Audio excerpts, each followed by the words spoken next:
Erastus Ethokon'S admits that he was initially reluctant to apply for the Independent Electoral and Boundaries Commission (Iebc) chairperson due to the negativity surrounding the role. Here is the tape. At first, I was reluctant even to apply for this job, given the negativity and all these things around this position.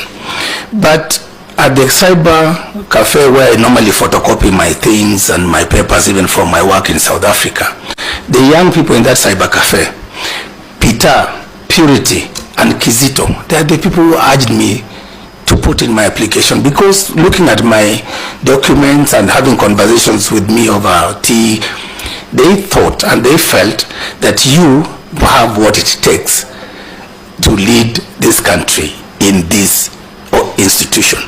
And at first I thought maybe I should just apply for the commission and, you know, the hot seat, leave it alone. But they actually went and submitted the documents both for the chair and for member. So when I was in South Africa, they sent me a screenshot. We've submitted the documents. And later on, when I was on my way to, I think, Angola or something, I saw my name in the newspapers that I've been shortlisted.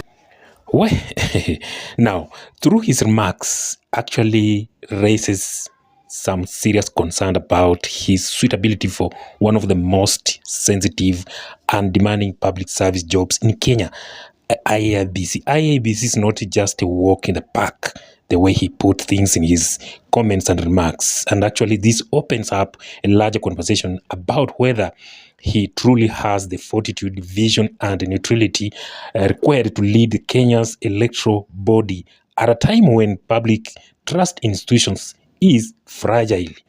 And through this, I want us to look into this issue, giving 5 compelling reasons why Erastus Ethokon may not be the right choice for the IEBC chairperson. And without wasting time, let's go after it.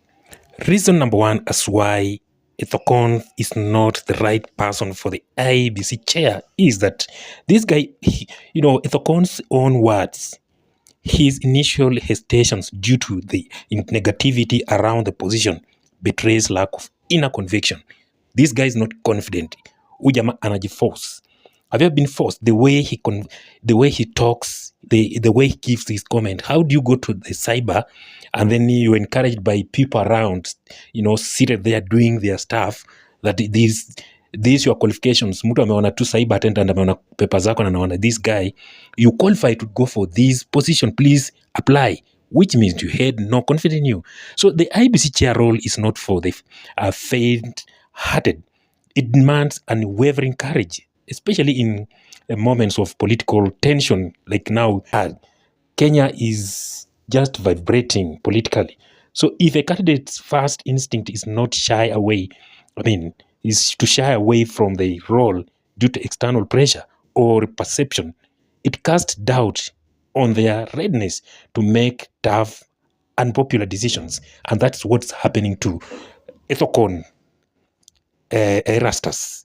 This guy hana confident. The second reason is why this guy may not be the right guy to manage this chairperson of IBC position is that in as much as he may bring the experience from public service or even law, there is little in the public domain to indicate a robust history in managing elections or conducting civic education or even implementing large-scale logistical operations under pressure, like key areas central to IBC, mandate.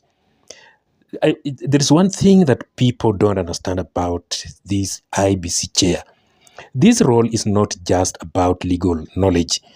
It involves overseeing complex voter registration, vote counting, and transmission processes, all while navigating high stakes in political interests.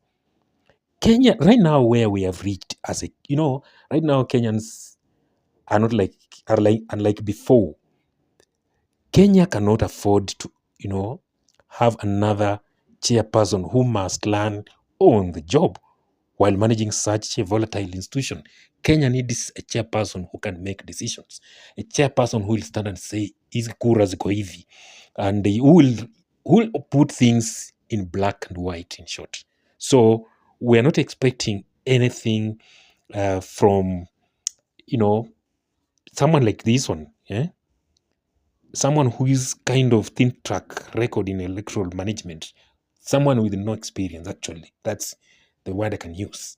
So this guy, no. The second reason as why this guy may not be the right person for this position of Iebc chair is that Ethokon's concern about the negativity attached to the position could be read as early signal that he is sensitive to political opinion and media narrative. In an institution, for example, as a politicized as the Iebc, this can be dangerous. This guy will be risking, once he starts, being sensitive like the way he is. Huyu jamaa hakuna mahali atapeleka wa Kenya with this position. And another thing is that the chair must remain political immune to the whims of politicians and capable of standing firm in the face of pressure from all corners, government, opposition, civil society, or even international actors. You'll meet different caliber of people, all people from all walks of life. So if you bring that sensitivity na kama you're not sure of yourself, so any indication of being overly concerned with public perception could easily compromise the chairperson's impactability, and also impartiality. Itamake huyu jamaa ndakuwa ni kama, by the way, if you look at this guy, the way he's putting things, it's like kulikuwa na kapresha fulani mahali ya kumwambia we go, you could be, unaweza kuwa unataka kufanya kitu but utaki kufanya kitu, yani uko 50-50, but there is that ka 50 imebaki na kusukuma, go do it, go for it, it's yours. That's what this guy did, and kusukuma na sukuma, by the way. The fourth reason as why this guy may not be the right person for this position of Iebc is that Kenya's electoral system is in desperate need of reform, ranging from electoral technology, boundary definitions, to the conduct of electoral officials. Candidates for the Iebc chair should be presenting clear vision on how they intend to restore public trust, ensure transparency, and enhance efficiency. But for this guy, for this guy called Ethokon, so far, this guy has not even outlined any bold or even innovative ideas on how to transform the Iebc. A lukewarm, for example, or a status quo candidate is not what Kenya needs. The country needs a reformer, a visionary leader, ready to clean up the system. Finally, why this guy may not be the right person for this position. Do you know the public perception matters a lot in this scenario we are right now? Erastus is not a name that inspires widespread confidence or excitement in the eyes of Kenyans. That's the fact. You can take it to the bank. Go do research, come back, tell me through the comments section what you think about this. This guy's name is, does not inspire widespread confidence amongst Kenyans. His low national profile means he enters the race without even solid base of public trust, something the next Iebc chair must actively rebuild. In fact, without forgetting, by the way, the institution, the Iebc, has been marred by years of controversy, Marasi court challenges, and post-election chaos. So the new chair must be someone the public believes in, someone with clean record, a history of integrity, and to make it more sweet and interesting, a track record that commands bipartisan respect. Unfortunately, Erastus Ethokon has yet to prove that he meets this bar. So this guy, according to my research, no, this guy is not the right guy for this position. So in conclusion, while Erastus Ethokon'S may be qualified on a paper, his initial reluctance, lack of bold reforms agenda, limited experience in electoral matters, and low public profile all raise a very red flags. So Kenya is at a very critical electoral crossroads. In fact, the next IEBC chair cannot afford to be a cautious administrator. He or she must be a fearless leader. A fearless leader. Mwenye akisema hii kura, hii paper, this is not genuine Rudisha.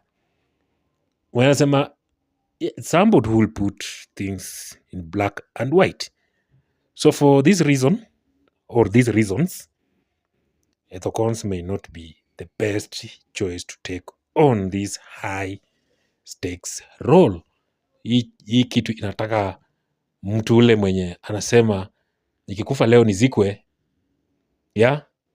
mwingine atakuja kama mimi. Not somebody who will want to die before even the, unatishwa kidogo na shtuka. So this needs someone who's a fearless leader, who is ready to take this mantle to the next level. Kenyans actually are at a very delicate scenario, and a critical electoral crossroads. They need somebody who will show them this is the way to go.